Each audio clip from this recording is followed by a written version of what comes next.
Lord. ஹல்லேலூயா. Zion வேதாகம ஆய்விற்கு அன்போடு கூட இயேசு கிறிஸ்துவின் நாமத்தில் உங்களை வரவேற்கிறேன். இன்று தினத்திலும் ஏசாயா தீர்க்கதரிசன புஸ்தகம் அதிகாரங்கள் 52 முதல் 54 அதிகாரங்களில் உள்ள வசனங்களை தியானிக்க சர்வ வல்லமையுள்ள தேவன் தாமே நமக்கு கிருபை பாராட்டுவாராக. 52வது அதிகாரத்திலே, எழும்பு எழும்பு சியோனே, உன் வல்லமையை தரித்துக்கொள். பரிசுத்த நகரமாகிய எருசலேமே, உன் அலங்கார வஸ்திரங்களை உடுத்திக்கொள். விருத்த சேதனம் இல்லாதவனும் அசுத்தனும் இனி உன்னிடத்தில் வருவதில்லை. தூசியை உதறிவிட்டு எழுந்திரு, எருசலேமே வீற்றிரு. சிறைப்பட்டு போன சியோன் குமாரத்தியே, உன் கழுத்தில் உள்ள கட்டுகளை அவிழ்த்துவிடு என்று சொல்லி, விலையின்றி மீட்கப்பட்டீர்கள், பணமின்றி மீட்கப்படுவீர்கள் என்று கர்த்தர் சொல்லுகிறார். ஆம், சிறைப்படுத்தப்பட்ட மக்கள் தேவனால் மீட்கப்படுவதையும் அவர் நாமத்து நிமித்தம் எருசலேம் மீண்டும் கட்டப்படுவதையும் ஏசாயா தரிசனமாக பார்த்து இங்கே சொல்லுகிற காரியத்தை குறித்து பார்க்கிறோம். பாபிலோனுக்கு சிறைப்பட்டு போனவர்கள் மீண்டுமாக வருவார்கள். அதை அறிவிக்கிற அதே நேரத்தில் இந்த உலகத்தின் முடிவிலும் இதோ புதிய எருசலேம், அலங்கரிக்கப்பட்ட மணவாட்டியாகிய எருசலேமாய் இறங்கி வருவதை பத்மத்தீவிலே யோவான் தரிசனத்திலே கண்டதான அந்த புதிய எருசலேம், ஆம், அங்கே அசுத்தம் வருவதில்லை, பாபிகள் வருவதில்லை. அது மணவாட்டியான சபையாய், கர்த்தரோடே கூட இணைந்திருக்கிற சபையாய், என்றென்றைக்கும் நிலைத்திருக்கிற சபையாய் அது நிற்கும் என்பதை இங்கே தீர்க்க தரிசனமாக ஆண்டவர் சொல்லுகிறதை குறித்து பார்க்கிறோம். கர்த்தருடைய பரிசுத்த நாமத்திற்கே மகிமை உண்டாவதாக. 7வது வசனத்திலே, சமாதானத்தை கோரி நற்காரியங்களை சுவிசேஷமாய் அறிவித்து ரட்சிப்பை பிரசித்தப்படுத்தி உன் தேவன் ராஜரிகம் பண்ணுகிறார் என்று சியோனுக்கு சொல்கிற சுவிசேஷனுடைய பாதங்கள் மலைகளின் மேல் எவ்வளவு அழகாய் இருக்கிறது. ஆம், சமாதானத்தை நமக்கு தரும்படியாக கிறிஸ்துவானவர் இந்த உலகத்திலே வந்தார். உலகம் தரக்கூடாத சமாதானத்தை நான் உங்களுக்கு தருவேன் என்று சொல்லி அவர் சமாதான கர்த்தராய் இந்த உலகத்திலே கடந்து வந்தார். சமாதான பிரபுவாய் கடந்து வந்தார். சமாதான காரணராய் கடந்து வந்தார். கர்த்தருடைய பரிசுத்த நாமத்திற்கு மகிமை உண்டாவதாக. ஆம், சியோனுக்கு சுவிசேஷம் சொல்ல வேண்டும்.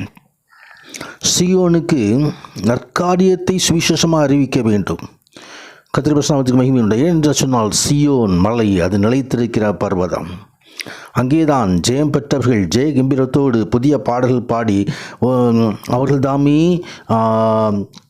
குருத்தோலைகளை கையிலேந்தி புதிய பாடல்கள் பாடி மகிமைப்படுவார்கள்.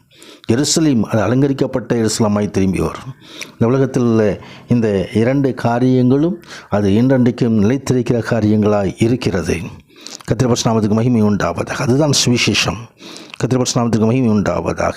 எனவே நாமும் இந்த சியோனில் பங்கு பெறும்படி, இந்த புதிய எருசலேமில் பங்கு பெறும்படி நாம் அழைக்கப்படுகிறோம்.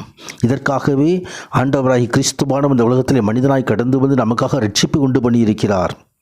ஆம், அந்த தாசனுடைய பாடுகளையும் மகிமையும் குறித்து இந்த அதிகாரத்தின் பிற்பகுதியில் ஏசாயா தீர்க்கதரிசி விளக்குவதை பார்க்கிறோம். என் தாசன் ஞானமாய் நடப்பார், அவர் உயர்த்தப்பட்டு மேன்மையும் மகா உன்னதமாய் இருப்பார். கர்த்தருடைய பரிசுத்த நாமத்திற்கு மகிமை உள்ளது. இந்த இடத்துல மேசியா அனுபவிக்கப் போகிற பாடுகளை குறித்து 53ஆம் அதிகாரம் முழுவதும் தெரிவிக்கிறது. கர்த்தருடைய பரிசுத்த நாமத்திற்கு மகிமை உண்டாவதாக. அந்த மேசியா எப்படி அந்த உலகத்தில் கடந்து வருகிறார்? இளங்கிளையைப் போல, வறண்ட நிலத்திலே துளிக்கிற வேரைப் போல ஏதோ எழும்புகிறவர். அழகு இல்லை, சௌந்தரியம் இல்லை. ஆம், அப்படி ரூபம் விரும்பத்தக்க ரூபமாக இல்லை. தமது சாயலிலே மனிதனை படைத்தார். ஆனால் மனிதன் அந்த சாயலை இழந்த பொழுது மீண்டுமாய் அந்த சாயலுக்கு தருவதற்காக அவர் மனுஷ சாயலானார், அடிமையின் ரூபம் எடுத்தார். ஆம், அவர்தானே பாடுகளெல்லாம் சிலுவை பாடுகளை ஏற்றுக்கொண்டார். மெய்யாகவே நம்முடைய பாடுகளை ஏற்றுக்கொண்டார். நமக்கு வருகிற தண்டனையை அவர் ஏற்றுக்கொண்டார். அவர் தேவனால் அடிபட்டு வாதிக்கப்பட்டு சிறுமைப்பட்டவர் என்று எண்ணினோம். ஆனால் நம்முடைய மீறுதல் நிமித்தம் அவர் காயப்பட்டார். நம்முடைய அக்கிரமங்கள் நிமித்தம் நொறுக்கப்பட்டார். நமக்கு சமாதானத்தை உண்டு பண்ணும் ஆக்கினை அவர் மேல் வந்தது.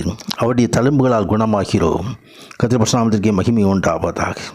ஆம், அவர் தாமே தம்மையே இந்த பாடுகளுக்கு உட்படுத்தும்படி ஒப்பு கொடுத்ததினால் அவர் வாய் திறவாத ஆட்டை போல இருந்தார். அந்த மேசியாவினுடைய பாடுகள் நம்மை நித்திய ஆசீர்வாதங்களுக்கு கொண்டு வருகிறது. அதே போல 54வது அதிகாரத்திலும் சீயோனின் பிற்கால மகிமையை குறித்து வேதம் தெரிவிக்கிறது. வலதுபுறத்தின் இடதுபுறத்தில் இடம் கொண்டு பெருகும்படி ஆசீர்வதிக்கிற கர்த்தர், அவர்தாமே சர்வ பூமியின் தேவன், அவர்தாமே நமக்கு மீட்பர்.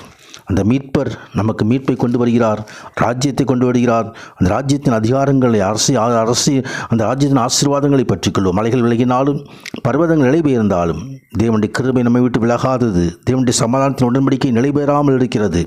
நம்ம மனதுருக தேவன் அப்பிதமாய் நமக்கு அந்த நற்காரியங்களை அறிவிக்கிற தேவன். அந்த காரியங்களை ஆசீர்வாதங்களை பெற்றுக்கொள்வோம். கர்த்தர் மகிமையான காரியங்களை செய்தருள்வாராக. ஆமேன்.